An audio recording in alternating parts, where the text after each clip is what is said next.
Okay, good afternoon, everyone. I'm John Switting, the Senior Director of Registration Services, and I'm going to give an update on the Registration Services Department. First off, I'd like to recognize the team. The only other one in the room right now is Lisa back there. If you could stand up real quick, Lisa. But Lisa is the heart and soul of the Registration Services team, along with Kathy Clements, who is back actually taking care of the office and getting the work done. We do also, the names that are bold there, Masuk and Eddie, I hope everybody has had a chance to go by the help desk outside and talk to them, at least say hi.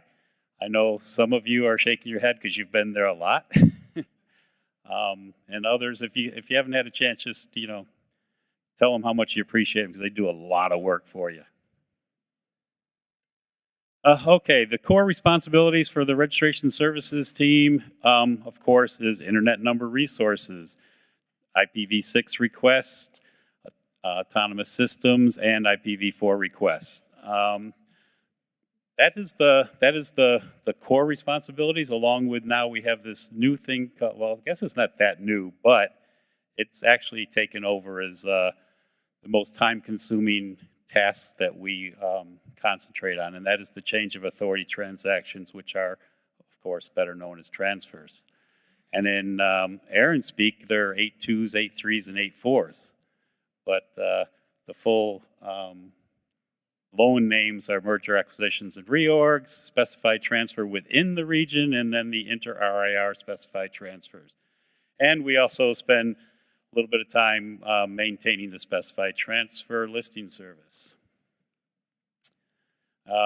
Other things is the Internet number resource inventory management, which takes up a lot of time. We have basically one full body that spends almost all of his time looking through the inventory, making sure that that we're taking care of all the inventory resources, finding some of the things that kind of get lost in the mix, and making sure that we bring them back out into the light of day. And he manages the wait list. Everybody that goes on the wait list, we have people that come off the wait list, just some because they have gone out and found a transfer and fulfilled what they needed. Others that say, they've waited too long and they don't want to wait any longer, so they just get off. It's a lot of work, taking care of the inventory. It's a very large inventory. And then customer support, we have our telephone help desk that's open 12 hours weekdays, 7 a.m. to 7 p.m. Eastern Time. And we also have Ask ARIN by submitting an ARIN online ticket. One thing on the telephone help desk, we did recently look at possibly shifting hours, changing hours, adding hours, and I believe at this time we're going to stay steady with what we're doing. So if anybody does have any input on that, you can let us know through the feedback button on the ARIN website, or stopping by the help desk, or just finding me and saying you have some concerns with the hours of our coverage, and we'll be glad to look at that again. Some of the support functions that Registration Services performs is policy development and implementation. We do all the staff assessments and the implementation plans. Software development support, we spend a lot of time with the engineering team, providing requirements, doing testing, feedback, providing information that we get from the help desk on the calls there, and providing that to the engineering team. Writing up stories, and we spend a lot of time with the engineering team to make sure that we meet the requirements of you, the community. Outreach, ARIN on the road, trade shows, presentations. We always have at least one person at an ARIN on the road. John Worley is usually that person, although Eddie Diago has been participating in some of them this year, and that duty will probably be split between the two of them next year going forward. Let's see, statistics and database analysis. We collect and provide monthly statistics that get put up on the website, and that I then also present to you here at the meetings every 6 months or so.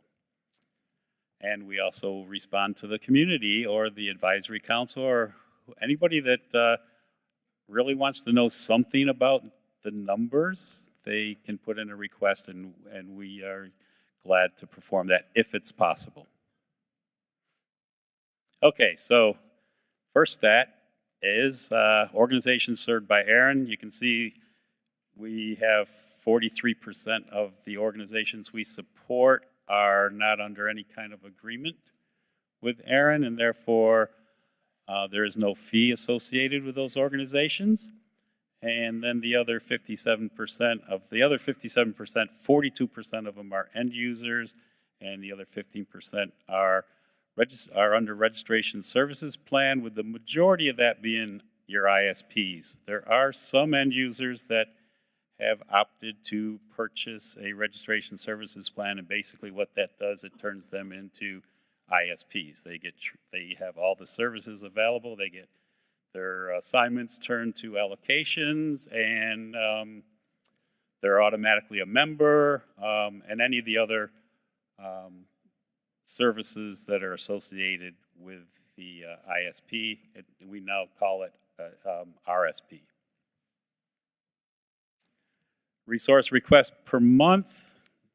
This is basically just shows from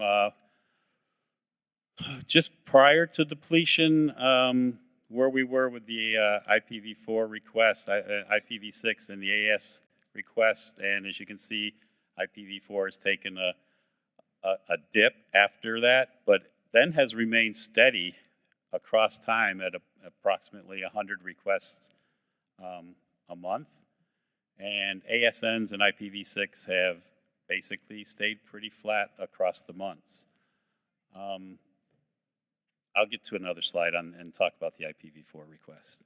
So the IPv4 request results, to date, we've had 600, well, till August 31st, we've had 668 completed IPv4 requests. 186 of those went on the wait list. 387 of them were closed, and 95 were filled. The ones that were filled were mostly under NRPM 4.4 and 4.10, which is your reserved for critical infrastructure pool and your reserved for IPv6 deployment transition pool. The closed are basically people that came in, requested IPv4, and when it got to the end and they were told they needed to go on a wait list, they weren't interested in going on the wait list. So I'm really looking at an initiative right now to, when somebody comes in for an IPv4 request, believe it or not, there's people out there that don't know that we don't have IPv4 addresses available to give to them. So we're looking at an initiative right now to make sure when someone comes in for an IPv4 request, the first thing we go back to them with is, you do realize that we're going to go through all this, and then we're going to ask you to go on a wait list. We're going to ask them up front if they're willing to go on the wait list instead of waiting until the end of the process to ask them that. So maybe a request maybe it'll stay at 100 a month, maybe it'll drop down to 50 a month. I don't know yet, but we'll see. Waiting list status, this is from the beginning of the wait list. There's been 799 waiting list requests. In other words, people that asked for IPv4 and that accepted to go on the wait list. 187 have been closed, either through transfer or they just took themselves off. 342 have been filled, which is 43%. And still waiting is 270 or 34%.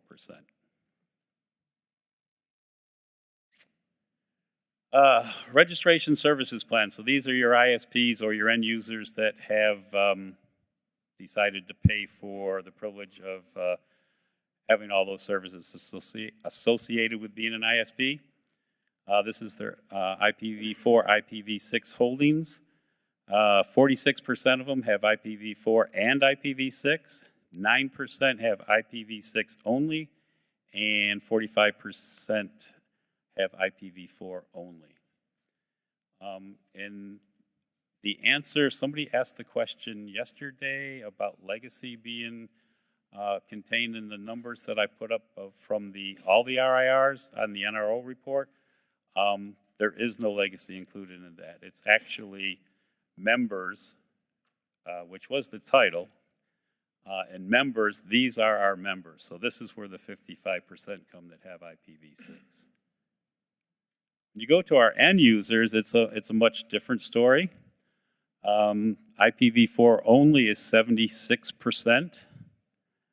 IPv4 and IPv6 is 17%, and IPv6 only is 7%. So of our end users, only 24% have IPv6 addresses.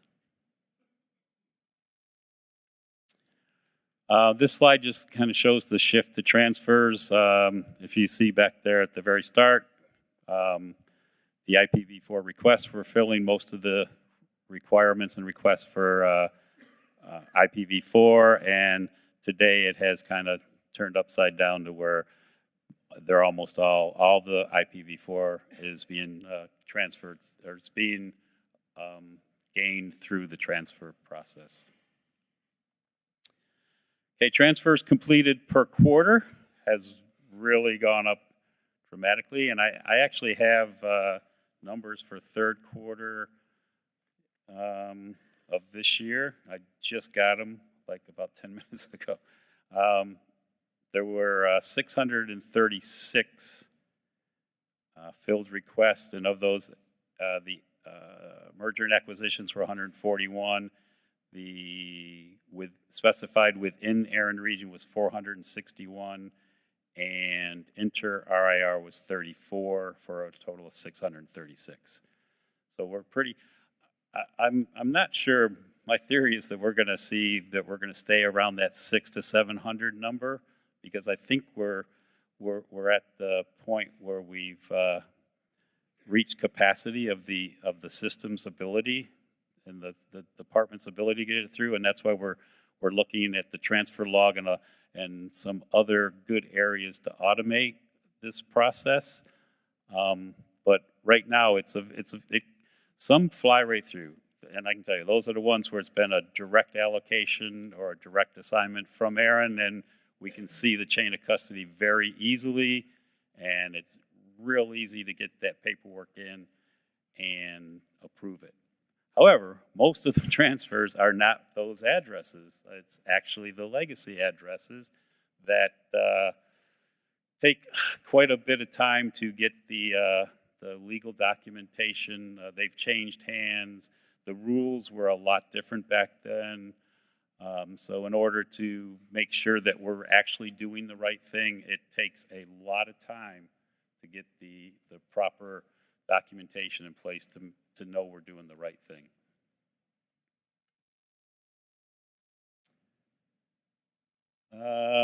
Customer support, as you can see, Ask ARIN requests are pretty flat throughout the months. We get around 200 a month. Hostmaster emails. There's a glitch there, and the glitch is we just weren't counting them right up until April, when we found out that the number we're reporting on was the number that one person was actually, that was putting the numbers together, was only putting the numbers together for the requests they were supporting. But he did most of the support on them. So, but there were other people answering them, so we had to make a slight correction. Full transparency there. And then the help desk phone calls. Telephone help desk, I've already told you we're from 7 to 7 Monday through Friday. Average wait time is 17 seconds, and the most common topics are POC validations. Whenever the POC validation emails go out, phone calls increase. Ticket status is pretty steady on those questions. ARIN online use is pretty steady. Transfer-related questions, pretty steady. We do get, when invoices go out, we'll get an influx of calls, of course, asking about that, as well as FSD gets the same thing. Then I have one more slide. I was asked about information yesterday on the SWIP. I think, Jason, you asked it. SWIPs that were requiring reviews. These are your numbers for /20. There was a total of 494, of which 389 of those were self-SWIPs. And /19, 272 self-SWIPs and 22 to customers. /18's 136 /7. So I guess the gist of this is if you, I think your point in the question was, well, if we changed the boundaries there, what would it do to the workload?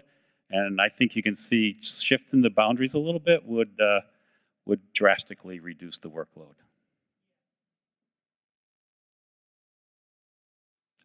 We'll do. Let me just say a few more things. So I'm just finding out that we have a slight, like I'm new. I've only been there for a year. I'm just finding out that like we require the self-SWIPs. There's a policy that says that people, cable companies, anybody providing access to residential customers and they use pools of addresses have to self-SWIP those pools of addresses to themselves. And that's where, so basically they come in, they ask for the addresses and they use their residential customers as the reason for getting the addresses and we approve it and give them the addresses. Then they need to move those addresses to where they already told us they needed them. And we make them do a SWIP to do that, and we make it come in, and we have to look at it and approve it. So anyway, just wanted to throw that out there along with the numbers. And since this isn't a policy discussion here, we won't talk about policy, but that is some good information to go back and look at. And that's it. Owen DeLong, ARIN AC, Akamai. If you can go back one slide.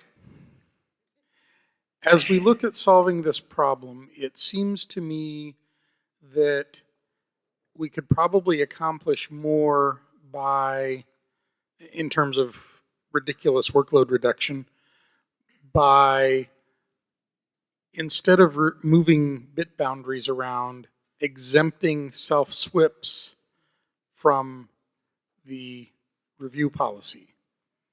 Would that be a more effective solution, do you think? Or is there some reason the AC should consider preserving your idea of bit boundary manipulation? You should be answering that question for us, not the other way around. I am asking for staff input on which of the two solutions would achieve the best outcome for staff in terms of removing what is superfluous workload. Obviously, if you remove customer self-SWIPs, you can see what that would do by dropping workload. If you move the bit boundary, you can cut off columns and see the same things. That doesn't answer what's a good policy outcome. Sure. Yeah, and just the real thing about that on the policy experience report was part of it was that the actual categories of ISPs, they don't exist any longer. And the other thing was that is it necessary to even have this anymore? So that's a policy discussion, needs to go away till the next policy, or take it to PPML. Next mic over here. Matt P-Tech, Yahoo. You were talking about the transfer rate kind of capping off around the 600s, basically being the carrying rate that the staff could accommodate. One piece of information that's missing from that is when your throughput on a link starts to flatline, usually what happens is the buffer starts to fill. Do you have stats on the latency for how long it takes to process, the average latency for processing those transfer requests? Yeah, so it isn't just the capacity, it's the capacity of the whole system, meaning the brokers that get that work on the transfers and put them in, as well as staff. And the buffer is we're still maintaining our SLA of at least less than 48 hours turnaround on replies back to it. Is that SLA something that you report on percentage within SLA? That I report to my boss, yes. Is that something we could have included on the transfer slides in the future? Absolutely. Thank you. Far microphone. Chris Whitfield, Salesforce ARIN AC. To Matt's comment, I'm guessing what that means is that the world needs more IPv4 brokers. That's a comment. You mentioned that the phones get busy when the POC validation emails go out. Was that a statement of an issue or merely an observation? It's a statement of fact because people are wanting to know why they're getting emails from ARIN when they don't have any relationship with us. Okay. Am I correct in assuming this means these emails go out in a semi-regular bulk blast, like a monthly, or how often do they go out? Monthly. Okay. And I don't know what the exact number is monthly, but it's quite a few. Yeah. Okay. My suggestion would be an obvious solution to that to me would be try to send them out in a far more steady trickle, possibly. Yeah, I think I showed some numbers yesterday where it's over 500,000 POCs that need validating. So divide that by 12. Okay, thank you. Okay, center front. Kathy Aronson. Two things. One, the self-swipping thing is an artifact of like the original cable policy, and it was never intended to cause a second review. I mean, it was basically so that we could justify our blocks because we weren't swipping them to customers. We were using them in our own infrastructure. So this seems like kind of a unintended consequence, perhaps, of the original cable policy. As I said, we can talk about what load would be dropped by. It's not an answer of what's desirable or useful policy outfit. You should find a member of the AC and ask if this serves any purpose. That's fine. And then the second thing, if you go back to the transfer types per quarter or whatever that was, can you talk about how many of the inner RIR transfers were into the region versus out of the region? I can tell you they are 90+% out of the region. Okay. I can do a quick look online. The transfer stats are all It would just be interesting to have that because of the policy discussions that are going on about one-way You're transfers. absolutely right, and that Okay. we will put that in the next report for Awesome. sure. Thanks. I do know it. It is extremely low. center front. John O'Brien, University of Pennsylvania. You wondered, who are these people who don't know we're out of IPv4 addresses? Well, clearly, they're the same people who are operating validating DNS resolvers and don't realize we're trying to roll over the key.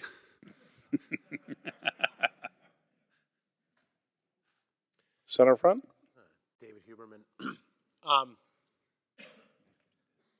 In June, you implemented a policy that we passed to begin removing needs testing from certain transfers, specified transfers.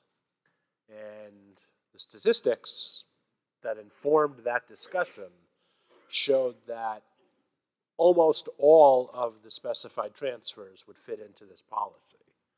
So I'm not going to put you on the spot now, but I'd really like to start seeing some data out of ARIN that talks about the impact of that policy into the transfer workflow and the extent to which it is easing it for both transferors, transferors, and ARIN as the registry. So, You know what I mean? yep. So if you look at this chart, that shows the transfers completed, but it doesn't show the work to approve those transfers. Right. The team handling that workload is flat over this period. Okay? So the good news is that we have been able to handle that increase. We were significantly loaded in the first quarter of 2017. We were at a situation where it was unsure whether our SLAs would be meetable because of the large number. At this point, I'm not sure we're seeing that now, John. What's that? Our ability to keep up with the transfer workload under the current policies. Yeah, we're able to keep up, but it's the whole system. realize there's two parts to every one of those. There's a source and there's a recipient. Yeah, okay, so, but I'm not talking about that. I'm talking about the fact that we now have policy that allows the staff to do a whole lot less work during the transfer than was done previously for all of the years previously. Because You can now qualify for up to you can double the amount of space that you have, up to a /16, with no needs test. but you still have to open the ticket. You still have to go through the ticket. It did take some of the work away. I'm sure. I prefer to have Lisa answer exactly how much, but realize that it still has to go through all the same steps. So it did reduce some, and that's why we're able to keep growing how many we're completing and staying within the SLA, as John said. So if we could qualify the transfer requests into two categories, all those transfer requests where the source is unequivocal and the recipient is qualified versus all the others, I think you'd find the turnaround time for that first category and the staff effort for that first category is remarkably low. However, very few qualify there. So there's a lot of handoff back and forth. If you were in registration services, you know we spent a lot of time going back, like actually you were. We spent a lot of time, David, going back and forth with people who have incomplete requests. That hasn't changed. But the staff component of actual work qualification in that whole dialogue back and forth is much slower. So we really have most tickets in wait state waiting for someone to come back to us for the next request. We don't spend a lot of time. There's less loops because we're not asking for more information, but that doesn't solve chain of custody, who's the authority for the resource. That still has to go through. So all of these transfers, many of which are legacy, we're still spending a lot of time making sure the person who's trying to transfer it has legitimate rights. I want to make one more comment. I apologize. So going to the SWIP review stuff. Twice during this meeting, John, you've been pretty clear that you're trying to tell us that you think this might be a bit of a waste of the staff's time, but you haven't told us. Well, I mean, that's what I'm hearing, and you sort of haven't told us why you think that might be the case. If the staff experience in reviewing SWIPs that aren't to the self, that are reviewing large SWIPs to other organizations, is not actually useful in the proper management and stewardship of the IP address space, there's a staff experience that would be nice to have reported on that. So be clear. You have to, at the end of the day, there's a sort of give and take here. If you ask us to go look for this information on utilization, and then it's not there because people haven't been doing SWIPs, and we haven't been reviewing SWIPs, then when these address blocks come back in for some other purpose, to be validated or because there's resources coming, and we do have to validate all this, there'll be a surge. But we don't know now, there's not a lot of cases where we're looking at the usage of address blocks anymore. So it's, do you want this information to be reviewed by us, you the community? If you do, it's not a waste of time. But we don't need it to fulfill the policy. We're doing it now because it says we have to do this for policy. We don't need it to do any other part of NERPM. The only reason we're doing these is because you've asked us to do it per that section of NERPM. It's not required for good management, if that's what you're asking. Okay, so just to be crystal clear, this policy, the policies that govern this predate NERPM. They've been around since the beginning. Right. And if I'm understanding you clearly, and I just want to make sure I am, you're saying that the evolution of the NRPM has potentially made this extraneous. No, what I'm saying is we don't have any way of assessing its value. You have to tell us its value. We're providing the point. We're providing this data information. because we're doing these records and updates for you. We're working with the policy and asking people to do these changes. But we don't have to do these if you don't want to. Do you want this information in the database? Is that valuable to the community?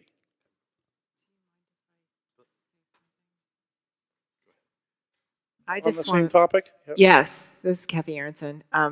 This part of this, as I said before, is from a policy that like Kim Hubbard and I wrote with John Postel that precedes ARIN, Yep. the NERPM, and all that stuff. And it was how we justified cable blocks for cable providers because we didn't have policy. Right. So some of this like was never intended to be this. And if the AC wanted to make it go away, that would be amazing because it doesn't need to be there. And yeah, and that's the light green part, Right. most of it. So We're doing this because right. it apparently is something we're supposed to be doing. But If it serves a function, we should be doing it. If it doesn't, we shouldn't. But the only people who can ask whether this is a valuable function is you. right, and I'm us. saying that this was a valuable function in 1997, but maybe not so much now. Okay, and David Farmer, last question. David Farmer, University of Minnesota, ARIN AC. Can you back up several slides to the members and V6 holdings? One more, I think. That's the one. So you have the V6 only, and that makes sense at one level for like there's going to be I know an organization that is a legacy holder and as only a RS registration services plan for IPv6.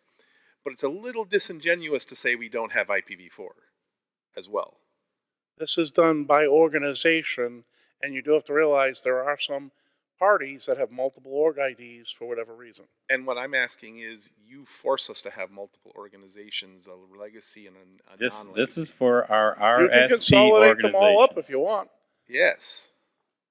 I encourage you to consolidate, David. There is no legacy we highly holder encourage without it. an LRSA that has an RSP. But I think this topic is getting out of this Never point, mind. and we should move it to the open mic if it's still a topic. Let's hold this for the open mic. That was the last question. Okay? All right. Thank you, John.